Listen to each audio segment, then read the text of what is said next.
Béatrice, merci de m'accueillir chez toi. Mais je t'en prie, c'est un grand plaisir.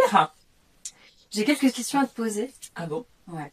On va retracer un petit peu, j'allais dire notre parcours. Mhm. Cette année qu'on a passée toutes les deux sur ton cheminement. Ouais.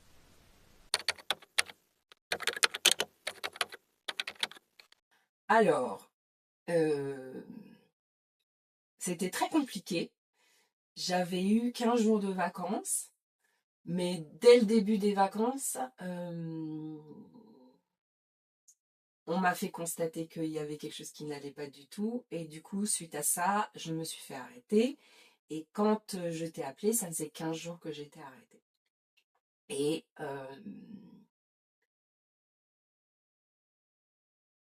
ça allait mal, ça allait très mal, j'étais hyper stressée, j'étais très fatiguée, j'étais émotionnellement très bouleversée, je savais plus où j'en étais, même le quotidien était vraiment très très dur. Et en fait, quand je m'imaginais retourner au travail, je ne pensais qu'à une chose, c'était aux prochaines vacances à Noël. C'est Et même comme ça, je n'avais même pas de répit dans ma tête, en fait. J'étais le hamster qui n'arrêtait pas dans sa roue, et c'était insurmontable, quoi. Je n'avais pas d'issue de secours, en fait. J'étais dans un tunnel et je ne voyais pas, même les vacances de Noël, c'était juste une toute petite lumière, quoi. Juste de quoi reprendre un peu ton souffle avant de replonger, quoi. Ouais, tout à fait. Mais même ça, je savais que ça ne serait pas suffisant. Donc rien n'était suffisant. Les week-ends, ça ne suffisait pas. Les soirées, ça ne suffisait pas. J'étais dans une extrême fatigue. Et puis, par rapport au travail, vraiment dans une perte de sens complet, où tous les jours, je faisais exactement la même chose, tout le temps, tout le temps, tout le temps. Donc ça n'avait pas de sens. Euh, et je crois que mon âme a beaucoup, beaucoup souffert de ça, en fait. Voilà. Avant même mon corps et l'aspect physique et émotionnel, mon âme a beaucoup souffert de ça. Parce que je suis quelqu'un qui, je le sais encore mieux maintenant, après cette année, a besoin de changement, a besoin de faire des choses différentes, de découvrir, de bouger, voilà. Donc, cet environnement-là, ça ne pouvait absolument pas me satisfaire. C'est intéressant ce que tu dis par rapport au sens, parce que je pense que c'est un peu le fondement de l'être humain, de mettre du sens dans les événements de vie qui arrivent et dans ce qu'on fait au quotidien. Et quand il n'y a plus de sens, c'est difficile de se mettre en mouvement. Ouais. Et j'avais beaucoup de tristesse, je pleurais énormément, beaucoup de culpabilité et de la colère. Voilà. Ouais, de la culpabilité par rapport au travail parce que je ne me sentais pas capable d'y retourner alors que pendant toute ma vie d'adulte, le travail a été un point, Une valeur forte. une valeur forte. Et par rapport au burn-out, professionnel, ça a tout son sens, quoi. Et oui, quand on se définit dans un domaine Voilà, presque entièrement, c'est compliqué de renoncer ou de se dire je suis plus capable, je suis pas capable. Je peux plus, quoi. c'est ça.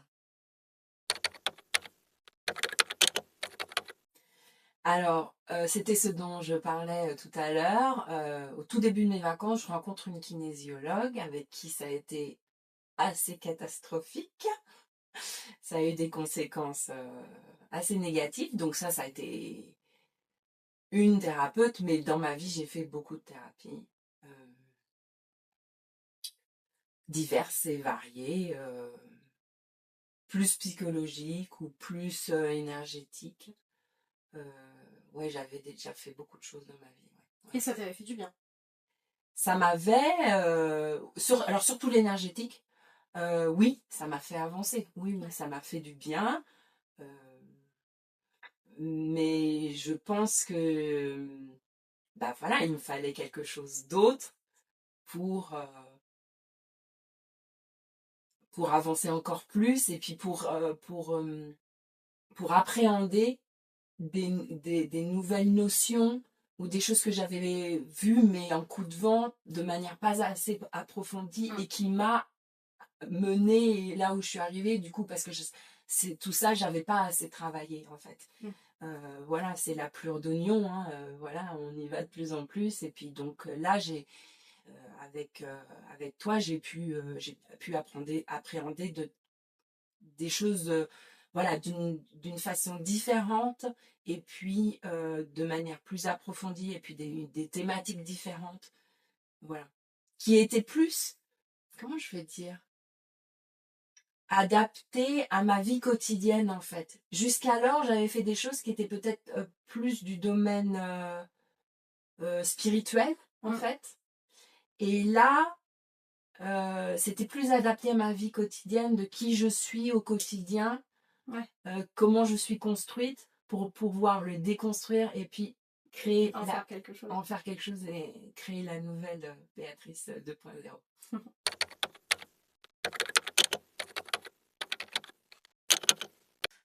Alors, j'ai pas toujours été bien guidée vers mes thérapeutes, mais là, en l'occurrence, j'ai fait une recherche sur Internet du stress au travail. Et je pense que j'ai dû m'être hypersensible. Et je suis alors vraiment tout de suite tombée sur toi. Et j'ai lu et relu et re-relu ton site et ce dont tu parlais dans la méthode et sur toi et comment tu appréhendais les choses et le fait que tu sois aussi passé par le burn-out. Forcément, on se dit, bon, la personne connaît. Même si au départ, pour moi, je voulais pas trop en entendre parler, hein, mais quand même, il y avait un ensemble d'indices qui étaient concordants vers ce qui me touchait moi à ce moment-là. Et quand je t'ai eu au téléphone, évidemment, ça a parachevé les choses dans ma tête, mon ressenti et tout ça. Et ce que j'ai vraiment senti de différent qui m'a appelé, qui m'a fait signer, c'était le fait, l'alternance entre tout ce qu'il y avait de travail justement pour nourrir le mental, expliquer les choses, remonter remonter à l'origine et aller travailler.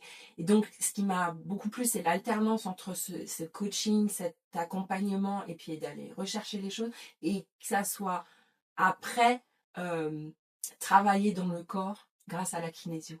Ça, pour moi, ça m'a parlé beaucoup.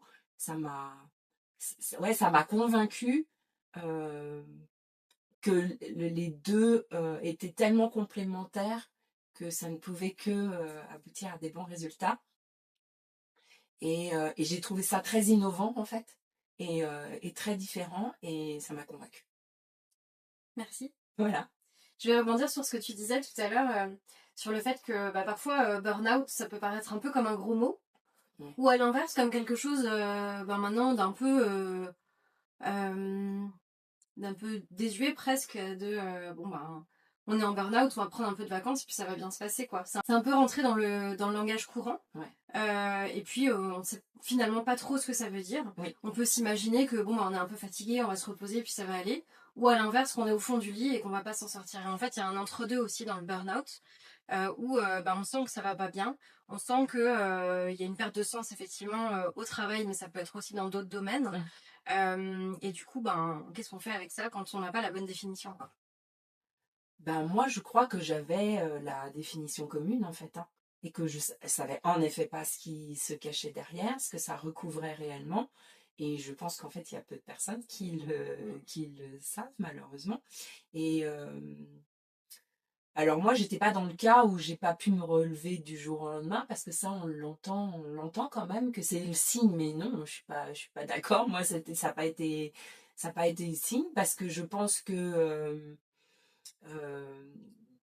les personnes qui font des burn-out, surtout professionnels, moi je parle du professionnel, je parle de ce que je connais, sont tellement investis en effet dans leur travail que en fait ils iront jusqu'au bout du bout, quoi. Et moi j'étais malgré tout, à ce moment-là, encore dans cet état d'esprit. Et j'y ai été encore pendant longtemps, parce que j'ai même recherché du travail encore pendant des mois, enfin des semaines. J'ai passé des entretiens. Donc, je lâchais pas le morceau. Et c'est comme ça qu'on est dans un burn-out, parce que, en effet, on est quelqu'un qui ne lâche pas facilement. Euh, donc, ça, moi, ça n'a pas été du jour au lendemain. J'ai pas pu me lever. Non, c'est parce qu'on m'a dit, là, là, faut s'arrêter. Sinon, ça aurait pu durer encore. Je pense le temps que je pouvais tenir, ça aurait duré. Et donc, moi, j'ai plus, en effet, la définition de, oui, tu vas t'arrêter pendant quelques jours et puis après, ça ira mieux. Alors que c'est juste impossible. Ouais. Oui, ça demande, c'est ce que tu disais tout à l'heure, ça demande un chemin de déconstruction, de compréhension. Oui. Ça, c'est important, je pense, la compréhension. Oui. Ça donne du sens, en fait, tout simplement. Oui. C'est ce qu'on disait, hein, l'être humain a besoin de sens. Donc, Et d'ailleurs, tant qu'on ne donne pas du sens, à mon avis, on peut rechuter. Parce que moi, c'était pas le premier. Et le premier est passé un peu inaperçu parce que j'avais décidé à ce moment-là d'arrêter de travailler pour me mettre sur un projet professionnel à mon compte, quoi. Et c'est ce que j'ai fait. Et du coup, j'ai pris du temps pour me reposer, etc. Et c'est passé comme ça, inaperçu, entre guillemets, parce que je me suis reposée, que j'étais seule, etc. Mais, en effet, tant qu'on ne va pas à la substantifique moelle, on est voué, malheureusement, à recommencer et à rechuter, je pense. J'ai l'habitude de définir le burn-out comme une construction individuelle fragile dans un environnement toxique. Donc souvent, on va avoir tendance à focaliser sur l'environnement toxique en se disant dans ce travail ça va pas, en parlant du travail, hein. Du coup je vais aller en trouver un autre. Sauf que tant que notre propre construction elle reste instable, elle reste fragile et construite sur des bases mouvantes, c'est ça. On va reproduire effectivement le même mécanisme à chaque fois. Exactement.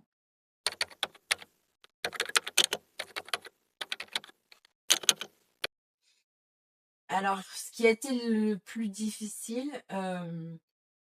je pense, mais comme dans tout chemin thérapeutique, c'est qu'il y a des moments où ça paraît plus long, où les avancées viennent moins vite. Et donc, on a des paliers comme ça, où on a l'impression que ça dure, qu'on va jamais s'en sortir. Et la bonne nouvelle, c'est que si. Mais voilà, je pense que c'est ça qui a été le plus difficile à vivre. C'est par moments que c'était long, quoi. Ouais. Le chemin du développement personnel, c'est pas un long fleuve tranquille. Non. Et en même temps, tellement nécessaire pour justement vivre d'autres choses. Ouais. Alors moi, ce que j'ai beaucoup aimé, c'est d'aller découvrir des fonctionnements, des croyances, des fausses croyances sur moi, des choses comme j'expliquais tout à l'heure qui étaient plus en contact avec ma vie quotidienne et aussi la gestion de mes émotions. J'ai beaucoup aimé aller découvrir comment j'étais construite et après, grâce à la kinésio, tout ce que ça a pu avoir comme retentissement et comme déclic et comme prise de conscience en effet domino en fait. Voilà, ça m'a beaucoup plu. Et puis ça m'a aidé pour mieux me comprendre. Ce que j'ai bien aimé aussi, c'était tous les outils que tu avais à disposition, que tu m'as donné, notamment pour gérer mes émotions, gérer mon relationnel. Voilà, ça c'était des bouées un peu sur lesquelles, en effet, je pouvais me rattacher parce que le quotidien était tellement difficile que j'avais besoin de repères et de nouvelles de nouvelles astuces et de nouvelles façons de faire qui correspondaient à la nouvelle moi. Quelque chose de plus concret à appliquer dans le quotidien. Oui, oui, tout à fait. Moi, ça a été très, très bien pour moi. Ouais. Oui. Tu parlais d'effet domino. Ouais. Tu dirais que du coup, ça t'a permis de faire du lien entre différentes choses dont tu avais déjà conscience? Oui, c'est ce que je disais tout à l'heure par rapport aux autres thérapies que j'ai pu faire. En effet, c'est des choses, normalement, notamment la psychothérapie, tu développes des aspects ponctuels, t'expliques, tu racontes, et là on te dit ah bah oui, mais alors là, oui, là c'est ça, ce problème-là que vous avez, mais on va pas chercher le pourquoi du comment. Euh, par exemple, par rapport au fonctionnement dans ma famille et cette hiérarchisation que j'avais beaucoup, euh, à force de la décortiquer avec toi, de la travailler, j'ai bien compris qui jouait quel rôle à quel moment. Et donc du coup, ça déconstruit, ça explique, et puis on voit mieux les choses arriver et avec un éclairage différent. Et là, du coup, on se dit ah non, bah je ne vais pas rentrer dedans. Merci, Merci, mais non mais non merci. merci. Non, parce que par rapport à où j'en étais et vu le bon que j'ai fait, je peux pas dire qu'il y ait quelque chose qui m'est manqué, parce qu'en plus c'est tellement complémentaire et c'est tellement dans ma vision des choses aussi que le fait de parler, ça ne suffit pas, que pour moi, c'est non, y a rien qui m'est manqué. C'est intéressant ce que tu dis parce qu'effectivement, on a parfois la sensation que quand on va chez un psychothérapeute, par exemple, hein, il y a d'autres choses et c'est très bien la psychothérapie. Néanmoins, on va vider notre sac quelque part, ça va soulager sur le moment, mais on n'a pas toujours, ça dépend évidemment des thérapeutes, mais on n'a pas toujours des outils pour transformer les choses. Et du coup, là, le fait de justement créer du lien entre le mental et la partie compréhension, la partie émotionnelle avec le cœur et d'ancrer tout ça dans le corps, finalement, ça donne quelque chose de global, quoi. Ouais. Alors, aujourd'hui, je vais beaucoup mieux. Aujourd'hui, j'ai retrouvé le sourire. J'ai beaucoup avancé grâce à cette méthode. Vraiment, c'est... Moi, j'ai eu l'impression... Alors, il faut pas se détromper parce que c'est pas magique. Euh, dans le processus, ce n'est pas magique. Il faut quand même donner de soi, il faut travailler, il faut être... c'est exigeant comme programme. Mais si on le fait avec engagement et volonté, comme le font les personnes qui tombent dans le burn-out, n'est-ce pas? Eh ben, ça produit un effet magique. Moi, j'ai eu cette impression-là, que c'était magique de par les résultats, en fait. Et la façon dont on ne voyait pas, on ne voit pas le processus, en fait. On ne comprend pas ce qui se passe derrière, mais en tout cas, on voit les effets, quoi. Et ça, c'est magique, quoi. Ça, c'est formidable. Euh, donc, euh, donc, je vais beaucoup mieux. Euh, j'ai changé de voie professionnelle. J'ai pu me remettre sur mon projet de cœur, sur ma mission d'âme. Euh, et je suis persuadée que si j'y suis arrivée, c'est évidemment grâce à ce travail, mais c'est aussi parce que j'avais compris les choses nécessaires pour pouvoir aider les autres, qui n'avaient pas été assez éclaircies jusqu'alors. Donc voilà où j'en suis. Ce que je peux te dire aussi, c'est que le burn-out, il faut quand même le prendre au sérieux. Que ça, ça provoque des séquelles quand même. Pendant combien de temps, je ne sais pas. J'aimerais bien que ça se dissolve complètement. Mais en fait, je pense qu'on est amené à prendre conscience de son énergie et qu'elle n'est pas à disposition à l'infini. et qu'il faut y faire attention. Et voilà, ça c'est ma nouvelle vie. J'essaye, hein, parce que c'est pas évident de faire attention à mon énergie et comment je la donne et à qui je la donne. Voilà. Et donc ça veut dire aussi des moments encore de fatigue et des moments émotionnellement où je me sens encore fragile et vulnérable. Et des moments où la vie d'avant ne m'est plus du tout possible. Ça, c'est certain. C'est un vrai réapprentissage, hein, finalement. Oui, c'est ça. De soi, de nos propres limites et de ce que notre âme veut vraiment, en fait. Je rebondis sur ce que tu disais tout à l'heure sur le fait que c'est pas magique. Et ça, c'est hyper important et je te remercie de le poser ici parce que on a tendance à croire aussi que quand on va voir un thérapeute, on va faire 1, 2, 3, 4, 5 séances et puis on va appuyer sur le bon bouton et du coup ça va se passer et puis ça demande pas d'effort. Et je pense que c'est important effectivement de rappeler que le développement personnel, c'est du travail sur soi et qu'effectivement ça demande de mettre des choses en place, d'être dans l'action et pas que dans la réception d'une séance. C'est ça. Et puis que parfois, oui, une seule séance ne suffit pas et que ce soit de la kinésiologie, du coaching, de l'hypnose et peu importe quelle méthode on va utiliser, une seule séance ne suffit pas et que si nous, derrière, consultants, on ne va pas transformer des choses dans notre quotidien, changer quelque chose en agissant différemment, en fait, ça marchera pas. Il n'y a pas de... c'est pas magique.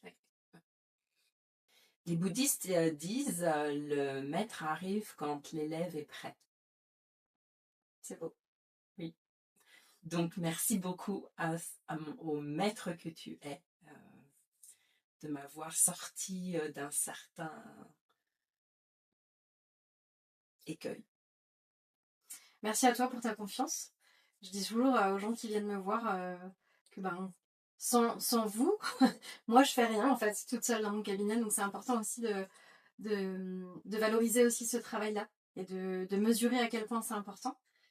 Et courageux aussi de faire la démarche d'aller demander de l'aide et de saisir aussi la main qui est tendue. Donc merci infiniment pour ta confiance. Et puis je te souhaite encore un beau chemin.